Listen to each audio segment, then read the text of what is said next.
一礼拜一摆，烟花里邀请里来轻中度的失智老人来活动中心，佮并且安迪斯乐团来教因打击乐，希望透过音乐的节奏刺激中辈感官，提升手感的协调。里长郑秋恩表示，当中90岁以上到3位，80岁算有气。特别伫里内透过生态研究，叫做草草老社区，除了独居老人多，失智长辈问题更是严重。所以除了音乐，伊嘛打算伫母亲节进前规划老人为等等一连串活动，其中就预计收集15位接受半档画图训练的时段来投入艺术治疗，要外界看见因延缓老化的成效。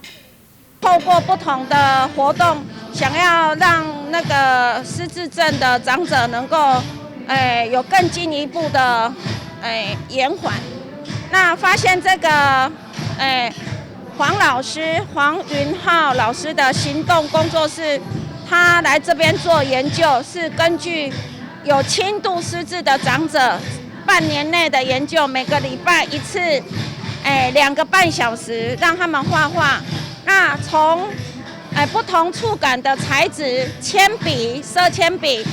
细色笔到粗的彩色笔，到最后的油画，我们都很惊艳，因为发现真的效果很好。对那个超高龄的时代我们黄伟哲市长真的对老人这个区块很用心我们中医区20里就有13个里老人人口超过20% 以上属于超高龄里长的话真的很用心对这个老人这个健康促进很用心不定时的话会举办一些活动肯定我们里长的用心我们希望里长继续来用心服务这边老人